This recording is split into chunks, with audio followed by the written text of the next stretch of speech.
Hey everyone, we are Bookish Bays and Morally Graves. Today we're going to be talking about LJ Shen's Twisted Pawn, an installment of the Society of Villains series. The trigger warnings for the book contain intense scenes of threats, kidnapping, emotional abuse between the main characters, dubious consent, consensual, not consensual, murder, past abuse, child essay, stalking, and infertility. There's 447 pages of witty banter between 𝐘𝐨𝐮𝐓𝐿J, the Gamora heir, who's hunting down 𝕒𝕚𝕚𝕚𝕚, a socialite who betrayed him by selling him out to the feds. The story centers a high-stake game of cat and mouse between 𝐘𝐨𝐮, the assassin, and 𝕒𝕚𝕚, the villainess, who are trapped together by a dangerous forced alliance, often leading to intense violence and highly sexual encounters. As always, it's recommended that you're 18 and over in reading these books. Some of the tropes on Twisted Pawn are enemy to lovers, hunter versus hunter, morally pitch black hero, second chance, betrayal and revenge, and toxic love. The next portion of our video is going to contain some major and minor spoilers. We will not be discussing the ending because we do not want to get that far into the book in regards to spoilers in case you've gotten through the book but not towards the end yet. So if you would like to leave now, now's the chance. Okay, so the playlist had a bunch of good songs from anywhere between I don't even know what to say because I'm like, I already know my favorite song from there's going to be Depeche Mode.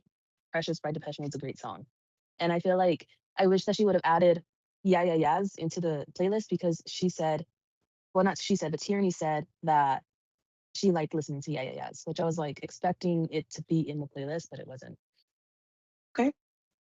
So my favorite song on the playlist will be Skyfall by Adele. Not because it's popular, but just the way it says you can have, the number or everything, but you are never going to win my heart. And that's something that 𝕒𝕚𝕚 is protecting with everything that she has. Literally almost until the end of the book that she's holding up. She loves him.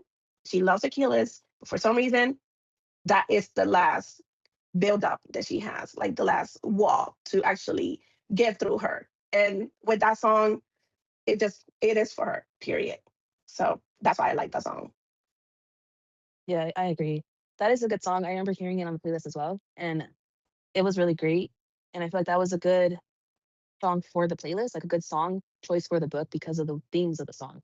And it felt like very in touch with the characters in a way, like it connected really well. I choose Depeche Mode Precious because I'm a huge fan of Depeche Mode, but also there's so much angst in that song. There's so much pain and there's so much like love in that song as well. I'm trying to think of one of the lyrics, but they're just so good. Anyways, yeah, I'm not going to name a lyric, but that song's really great. My favorite quote is, "I want to consume every fiber of your soul in your body." 𝕒𝕚𝕚 says this to Achilles when he's younger. I can't remember the scene exactly, but to me, I thought that they were so young for her to be so, how do I say it, so wise, but so deep like this. You get me? Like these were deep emotions that they were feeling at a very young age. And that's kind of how I knew like they were in it for the long run. Whether they were going to be enemies to lovers or whatever, like that was a great quote in my opinion. There are another quite few quotes I saved. And ironically, they're all from 𝕒𝕚𝕚. 𝕒𝕚𝕚 has some of the best lines in my opinion because she says things to him like, "I want us to have these moments even if we have to make them as adults." And she's telling him this when they're in the movie theater. And, she's trying to have these moments that they couldn't have when they were younger because they weren't supposed to be together because they were so broken back then. And that comes to the last favorite quote I have from 𝕒𝕚𝕚, where she says, "Thank you for healing with me." I think that in order for couples to grow together, it's important for you guys to heal whatever you're going through. Whatever traumas you have, it's important for you guys to heal together. Or not even together, but just to heal, in general. Mm-hmm. So I really loved that quote because I was like, dude, people don't really acknowledge that half the time. So now that you mentioned the quotes and you refer as 𝕒𝕚𝕚, and all of the quotes that you mentioned are from 𝕒𝕚𝕚, I found this one from Achilles, which is, "I will choose hell with you over heaven with anyone else any day of the week." I cannot remember in which part of the book, but I think it was when the accident happened and they were trying to get back together. But this is like my favorite quote. As soon as I saw it, I was like, Yes, because they have been through hell this whole time. Even when he stopped talking to her in like romantic way, he cannot let her go at Yeah, all. So since you mentioned quotes from Tyranny, I decided to do Achilles. So yeah, that's my favorite quote. that's a good quote. Um, in regards to them going through hell, sometimes I feel like these main characters could avoid all this hell had they just went with their heart. You get me? Had they just followed their heart and not thought logically. Because realistically, if Tierney had told what's his name, Luca, if she had just told Luca like go fuck yourself, I'm gonna be with your brother no matter what, then all of the shit would never have happened. Okay, yeah. But who knows what else would have happened? Tierney's, I mean not Tierney, Achilles' dad could have killed her. Um, what else? Well, but I think the way that the dad was like healthy at that moment when it happened, it will be like a really high percent that Tini would get killed by the father, Yeah, especially because she cannot produce an heir for Achilles. And yeah, that's actually something that she was trying to prevent. yeah. She was struggling with Um, that. yeah, So since we're talking about the breakup, let's talk about how that breakup was so major in both of their lives that it literally shaped the rest of the story, right? And we don't really find hmm out about the breakup, that big breakup, the initial breakup when they're younger. We don't hear about that one until like mid to late story, right? yeah, around 50 to 60% of the Yeah. book. And do you think that his actions were justified?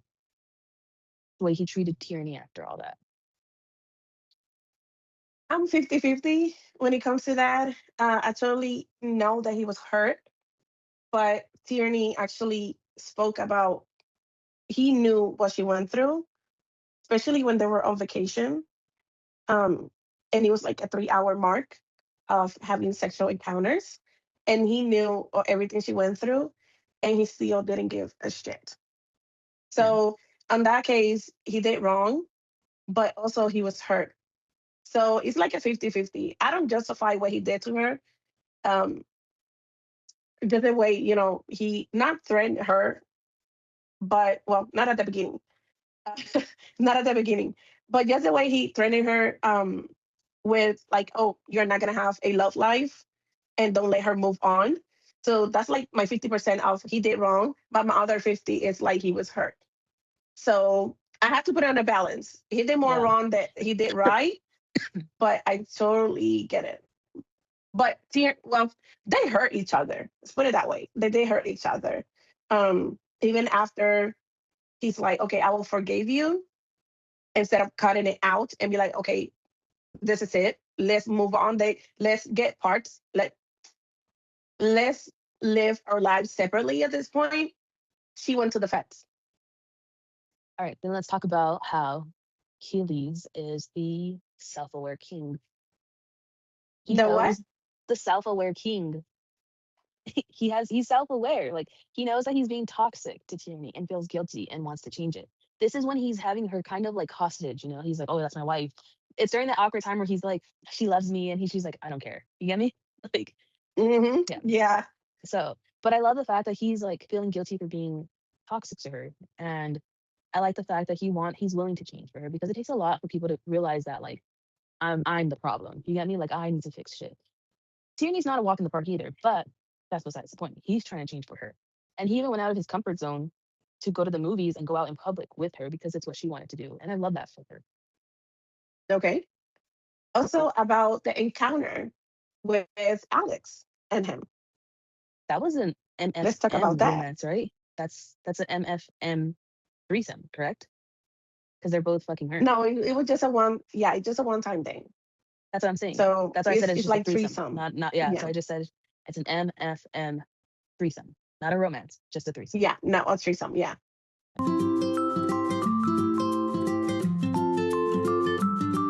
My ratings for Twisted Pawn book two, Society of Villains. Mine will be 5 stars. I really enjoyed the book. The Enemy to Lovers. This is the real deal when it comes to Enemy to Lovers. The spicy scenes were really, really good, including towards the end when they include a third person named Alex. That's his name, right?